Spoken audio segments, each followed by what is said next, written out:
Welcome to the Association 4.0 podcast, your association's no-fluff playbook to navigating and thriving in Industry 4.0 or the digital marketplace. Each week, we bring expert insights to help you and your association stay ahead of the curve.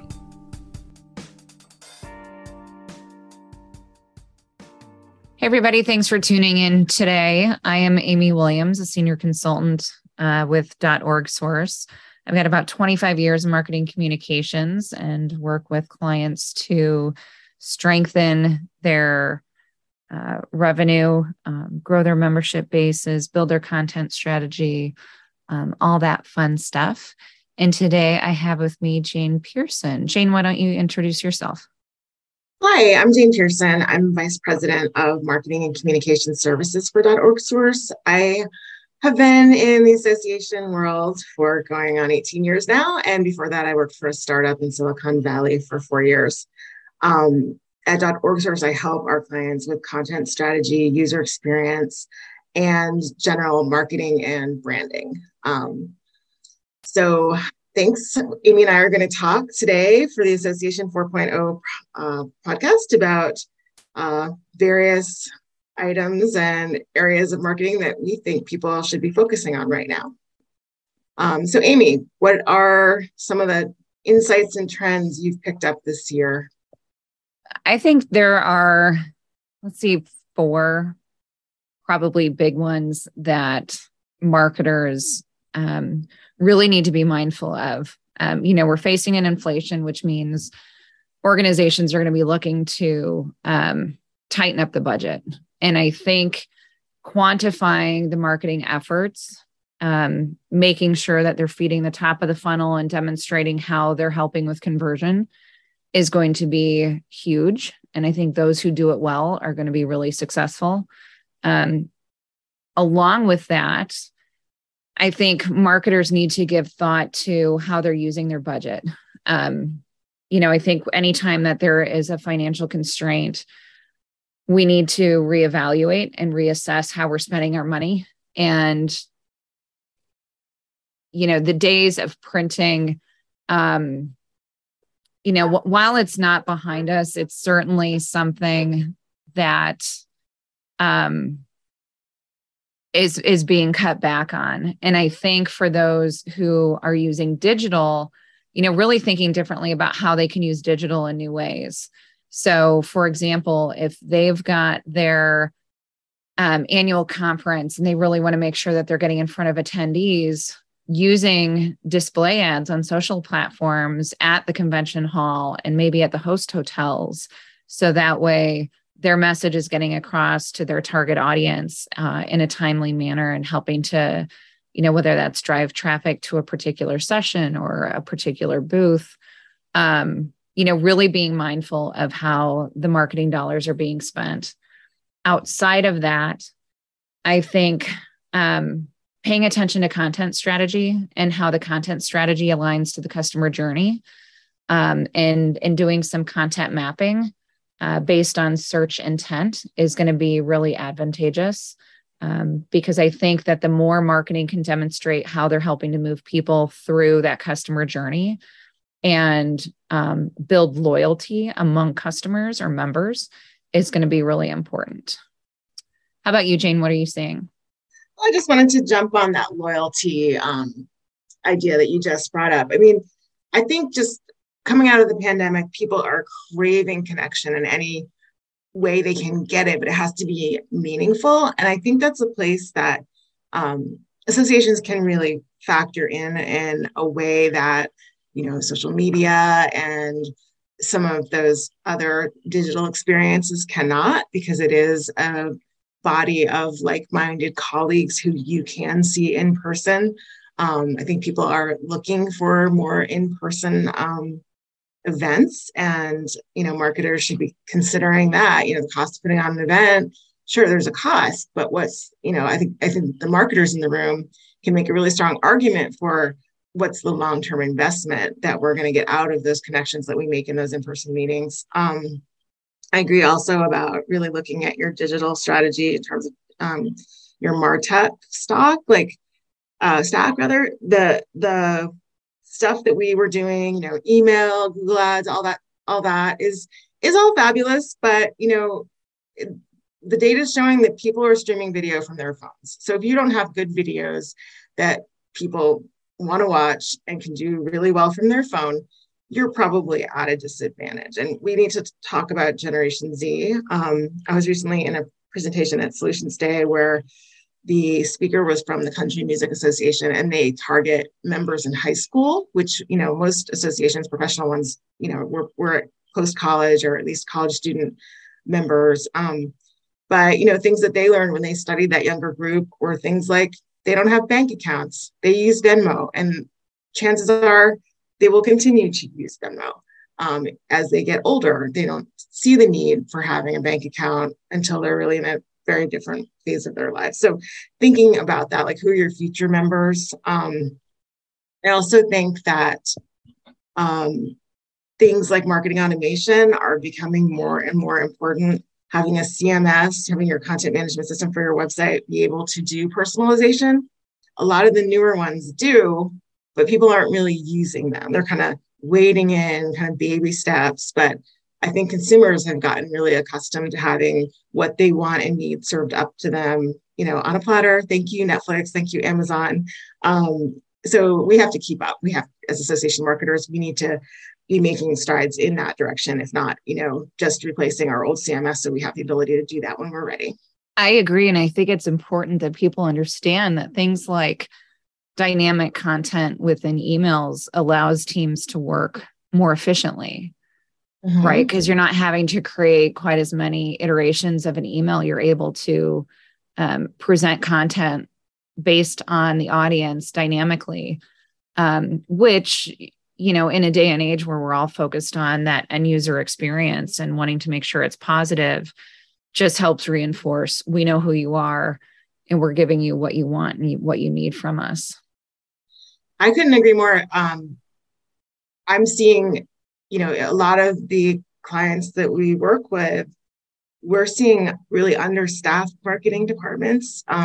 People are having trouble recruiting higher level marketing directors and VPs. So making anything easier, even if it's an investment of time and money on the front end, not only will you earn more money for customizing those emails, you're also taking a big burden off of your marketing team to have to, constantly be, pivoting to try to work so hard to get engagement from those members without that personalized content to make the member engage, just without any friction. Yeah. And I don't think it has to be huge. I think organizations like Amazon, with deep marketing pockets, sort of set the standard around what that customer experience should be like. And right or wrong, that's what people expect. But I think for associations that may not have, that sizable of a marketing budget can still deliver positive, customized experiences and personalized experiences affordably and within the resources that they have available. Well, when we were emailing the other day, you were talking about the importance of testing and insights. And I think that goes to that point because, just a little bit of testing can get you so far. Just even, the old A/B testing can get absolutely. You so far without really any effort at all. Let's, this week we're going to test this headline. Next week, we're going to test this body content. Next week, we're going to check the links and who it's from and all those different areas. It's not hard to do. And it really does. It's sometimes I've been astounded by the results that we've gotten, from just a simple A/B test. Yeah. And, I think the other thing is, I'm a big data junkie. I love branding and I love content, but that doesn't mean anything if you're not looking at the data. And I think, in this day and age, it's one thing to say, oh yeah, we're testing. Oh yeah, we're looking at the numbers. But if you're not gleaning insights from the data, you're doing your organization a disservice. And so you need to be able to understand and interpret what you're looking at, and then make some assumptions based off that. And then, you test again and you make more assumptions and you test again. But it's all about how can you move the needle toward what your end goal is. And maybe your end goal is just brand awareness. You just want to get your organization's name out there. Maybe it's about growing membership or increasing revenue. But it is possible. You just have to keep, you have to put something out there and then keep changing and enhancing and evolving whatever that piece might be. So it really resonates. Yeah. And sometimes the goal is just getting a number to measure off of, right? Right. Yeah. Something that, you don't even have an idea of, like, who's using these pieces of content. We don't know. I hear a lot. We don't really know who's using them. Well, maybe that's the goal, finding out who's using them, figure that out first. Yeah. You mentioned brand awareness a second ago. And I think that's another thing that associations should start working on. I do a lot of CMS website projects, and sometime within the project, the company, the organization realizes that their brand is really outdated, and their goals in the proposals for the vendors who are going to build the website are often say something like, we want to attract a younger and more diverse and sometimes more female audience. And then, as they're trying to design the website, their brand constraints aren't really lending themselves to be able to fully realize that goal. And then, you get into messaging and rewriting the content, and that's another hurdle. So I'd also encourage, if you haven't done your brand, say in 4 or 5 years, you may want to take a look at that. Especially if you're trying to get to that, younger audience. Like, do you look like a place that they want to affiliate their personal brand with? Because people have personal brands now in a way that they have never before in history. Oh, yeah. They have their own website, online presence, TikTok, all these different things they're pushing out that is supposed to be about them. And they're not going to share your stuff if they don't think you're cool, right? Like, that's right. Even if we in association land aren't necessarily cool, but we can put out things that are not embarrassing to have on Facebook, Well, and I think the challenge for associations is they hear branding, we need to rebrand our company, and they think big price tags, right? Mm-hmm. And it doesn't need to be a brand overhaul. It could just be, a quick audit. And, do you need to change your color palette to align more with colors that are on trend? Do you need to, make a slight modification to your logo? Do you need to change the visuals, update the visuals, the photography that you're using so it looks more current? Do you need to change your design? There are designs that are just dated. But I think little changes like that can be done by in-house teams when budgets are tight, and they can have a huge impact. But I completely agree with you that in a day and age where having a personal brand is such a big driver and big motivator for people. I want to have a lot of followers, whatever that might be. They want to align and affiliate with brands who share the same values with them. And if you've got a brand that presents itself as this antiquated organization that's dated, that may not be the message that those who could help spread the word. It may not be the connection that they're looking for. Right. And I agree with that, especially the idea about just doing the audit. I think that's like a great first step. Is your photography on point? Could you have a photo shoot? Because people like to see real photos now. They know they have sort of a different eye on photography, where stock, except for the very best stock, really stands out immediately. I think too. Go ahead.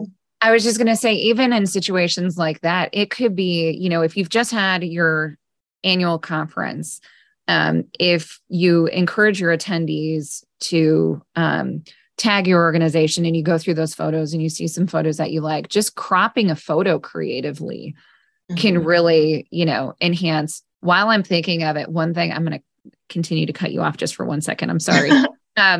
The other thing that I was thinking of that I would highly encourage associations to do is when you are having your annual conference, make sure that your hashtags and your handles are easily visible on your website. Make them loud and proud. So that way your attendees, your speakers, your exhibitors, sponsors, everybody should know by the time they get to your homepage what your hashtags and your handles are. So that way, when they're creating their social media posts, they can very easily include you in those messages, and that'll help boost your reach. No, that's good.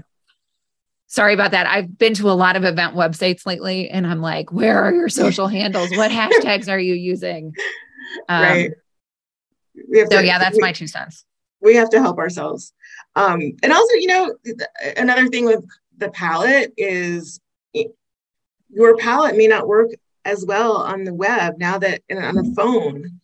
Now that the phones have had, are such high density, it's something you have to think about. Like, that red that looks fine on your big screen may not look great when it's on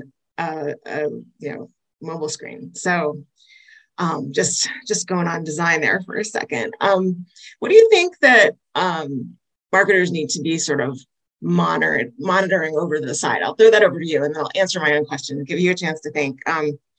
I think that a lot of associations are dealing with diversity, equity, and inclusion initiatives.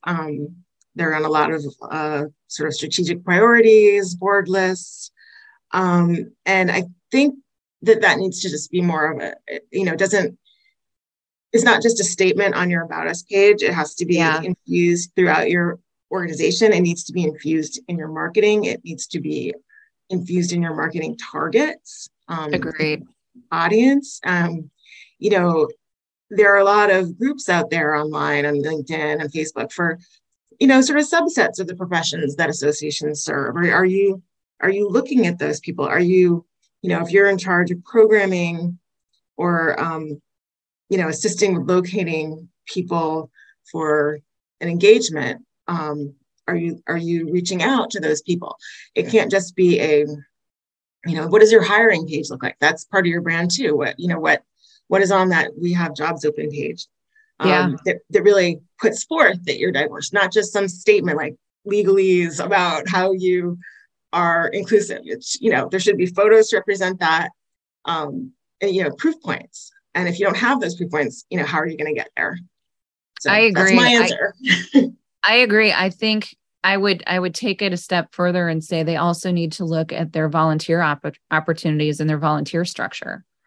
Right. Yeah. So look at the people who are sitting on your committees. Are they diverse? Does it look like they're inclusive? Because I think, and has your volunteer structure evolved to meet the different generations that are in the workforce right now? Because I think that's a big hurdle. But I completely agree with you that, your diversity and inclusion, it can't be a statement on the website. It has to be reflected in absolutely everything that you do. So the photographies that you're using on your website, within social media, how your organization presents itself, in the things that it's creating and producing, it's got to touch all of it. Yeah. And sometimes, that's not under marketing's purview, but sometimes the marketer is the person in the room that can say it. Yeah. Because absolutely we're looking at the outside in instead of the inside out. So what else? What are you concerned about? Well, and I think just to piggyback off that a little bit further, I think the other thing is we're used to looking at diversity and inclusion, right? As marketers, when we're producing anything that has a visual or even copy, we're trying to make sure we know who the audiences are, right? We're trying to make sure that that's reflected in what we're creating. Right. So I absolutely agree with you. I think it's important if an association is going to have, a D&I committee, make sure you've got somebody from marketing with a voice at that table, just to help make sure that those messages are being interwoven wherever they can be. Other challenges or trends, I completely agree with you on the video front. I think video is huge. I think it's going to continue to be huge. I think people are going to have to get comfortable with being on camera. And I think the interesting thing is if we all think back to the beginning of the pandemic, right? Very few people wanted to be on Zoom, right? It was, oh, I don't want to turn my camera on. And then all of a sudden now we don't even think twice about it. Right. So,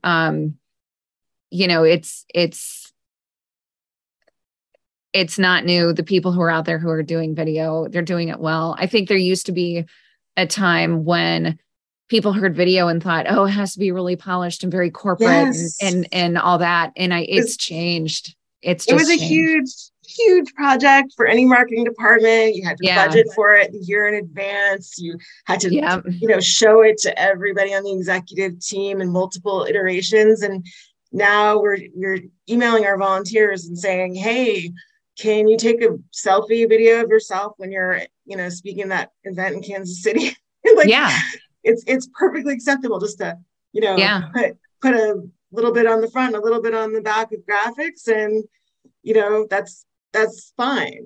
Could you imagine that 20 years ago, when it was a time when you would, you'd hunt down a professional videographer, you'd have post-production. I remember sitting in post-production rooms trying to figure out what snippets we wanted and things like that.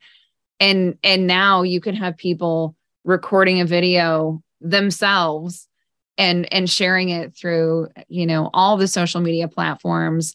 And people don't care if, there's stuff going on in the background, or maybe the audio isn't spectacular, but it's just about producing good quality content. Right. And, on the content production thing, I just had one more thing I wanted to say about that, along the same lines of the video.